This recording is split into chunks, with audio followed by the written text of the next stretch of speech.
Mimpi waktu kecil sebenarnya pengen jadi pengacara. Dari SD tuh gue pengen banget jadi pengacara, nggak tahu kenapa. Kayak keren aja gitu ya. Tapi karena suatu dan lain hal gitu, gue udah masuk fakultas hukum tapi malah gue jadi ya legal officer aja gitu, legal corporate, dan itu buat gue lebih nyaman kayak daripada jadi pengacara.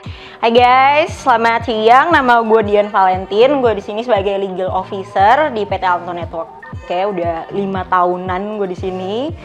Sebagai legal officer, gue tugasnya sih umum-umum aja nih sebenarnya, kayak drafting kontrak gitu. Misalnya kayak drafting kontrak tuh kayak gimana, lebih ke buat perjanjian baru aja gitu, kayak draft standar lah. Terus ada yang kayak review kontrak. Review tuh lebih ke memastikan bahwa perjanjian tersebut tuh berisi seluruh hal-hal yang dibutuhin sama perusahaan supaya bisnisnya itu bisa berjalan mulus gitu. Tugas lainnya itu kita kasih legal opinion. Jadi kita kasih pendapat hukum nih ke perusahaan dalam menjalankan kegiatan sehari-harinya perusahaan tuh, menjalankan kegiatan operasionalnya. Terus di samping itu juga kita melindungi perusahaan tuh dari risiko-risiko hukum yang mungkin aja muncul dan membawa kerugian bagi perusahaan maupun klien-klien kita yang pakai produknya Alto ini gitu.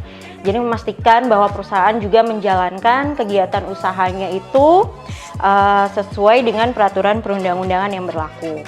Terus tugasnya yang lain itu adalah kita mengadministrasikan hak kekayaan intelektual. Itu gimana? Itu lebih ke misalnya nih kita kayak Alto punya merek, nah itu kita daftarin, kita maintain, udah kedaluarsa belum ya mereknya kayak gitu. Terus juga ada produk-produk Alto itu kita daftarin tuh mereknya gitu. Kita tuh ada ngadministrasiin dokumen hukum gitu. Ngadministrasiin di sini kayak nyimpen, habis itu follow up gitu udah kedaluarsa atau belum gitu-gitu. Itu kayak perjanjian lah, ada juga surat-surat yang berkaitan dengan legal, terus kayak general license gitu yang Alto punya gitu. Satu lagi tugas legal itu adalah melakukan aksi korporasi. Di sini nih kayak termasuk, tapi nggak cuma terbatas ke RUPS, tapi biasanya yang kita lakuin ada membantu RUPS sih gitu. Yang pasti keluarga, dukungan keluarga, suami, anak, orang tua gitu. Terus teman-teman deket, rekan kerja, kayak line manager gua, head gua, karena menurut gua tuh mereka itu adalah amazing leaders lah kalau menurut gue, karena mereka tuh nggak cuman mimpin aja, cuman mimpin doang, minta doang, tapi juga jadi rekan kerja yang bener-bener baik banget. Mereka ngajarin gue kayak gimana sih mengelola tim gitu, nyelesain konflik gitu, dalam pekerjaan tuh kayak gimana yang seharusnya gitu yang baiknya. Pengalaman terbesar gue di sini itu lebih ke ilmu yang gue dapet di sini sih. Seringkali gue as legal dihadapkan pada permasalahan di luar legal aspek gitu, dan diharapkan dapat bernegosiasi dan mengambil keputusan terkait hal tersebut gitu. Hal tersebut tuh jadi pengalaman yang besar banget buat gue. Kenapa? Karena kita tahu sendiri lah dinamika bisnis tuh berjalan tuh cepet banget. Jadi sebagai seorang legal kita harus dituntut juga nih buat berpikir, mengambil keputusan beyond the legal aspect and willing to wear additional hat. Jadi di sini tuh legal juga memahami, berpikir layaknya orang bisnis lah, orang operation lah. Terus kita ngerti mengenai bisnis yang sedang dijalankan ini. Ini tuh diperluin banget buat seorang legal mengambil dan mengelola resiko sebenarnya dengan lebih baik, dan tentunya jadi problem solver atas setiap kendala yang dialami perusahaan maupun misalnya ada inisiatif baru di kemudian hari. Hal terbesar yang saya dapat di Alto itu adalah tim saya gitu ya, dan teman-teman saya di sini. Bahkan I cannot explain how blessed and happy I am that I have such a great team.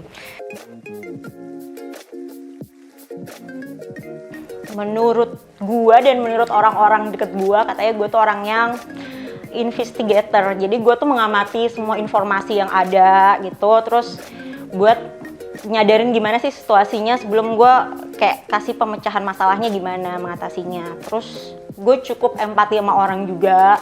Jadi nggak cuma sama orang sih, kayak memahami, mempertimbangkan kebutuhan tim, kebutuhan klien, yang tentunya mencangkut juga tuh kebutuhan perusahaan. Multitasking gitu. As a parent sih itu wajib banget sih buat gue gitu, karena gue harus bisa ngerjain segala sesuatunya berbarengan, meeting bareng, ngurus anak, semuanya harus jalan terus beriringan. Terus satu lagi tuh gue straightforward sih orangnya, jadi gue kalau punya pendapat ya udah gue ungkapin aja gitu, supaya apa-apa itu cepat selesai, jadi nggak usah dipendem-pendem terus misu-misu di belakang. Nah, gue nggak suka yang kayak gitu-gitu.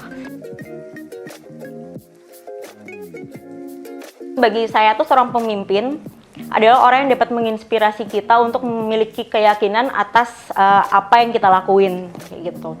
Jadi contohnya aja kayak sebagai orang tua gitu. Jadi kayak kita sebagai orang tua atau sebagai pemimpin tuh mirip-mirip lah ya, kita harus menciptakan kayak jalan bagi orang atau anak-anak kita yang di bawah kendali kita supaya mereka itu sukses bersama, menciptakan environment sehingga orang yang bekerja sama dengan kita menjadi lebih baik.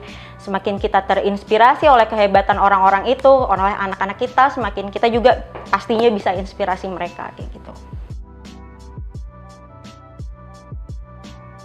Menurut gue tuh ada dua pendapat gue di sini. Yang pertama, statement ini tuh kayak pemimpin tuh bukan harus memegang kendali, karena suatu wewenang itu tidak selalu datang dari suatu posisi atau jabatan. Kita juga bisa dengan cara berperilaku yang memungkinkan kita berpengaruh untuk orang-orang di sekitar kita. Kita dapat membantu tim, membantu orang ke arah yang diinginkan untuk mencapai tujuan gitu. Jadi itu bisa pendapat aku yang pertama. Yang kedua, seorang pemimpin itu nggak selalu memegang kendali, itu maksudnya adalah karena setiap pemimpin bisa aja nih mendelegasikan wewenang yang dia punya tuh ke orang lain. Tapi tetap dengan memastikan bahwa orang lain itu dapat informasi, dapat knowledge yang tepat pada waktu yang tepat saat dia memutuskan untuk memimpin tim kayak gitu.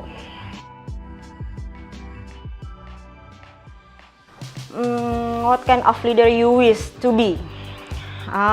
Yang gue pengen banget sih sebenarnya, gue pengen jadi, kalau gue jadi leader, gue pengen jadi yang empathic leader. Itu kenapa?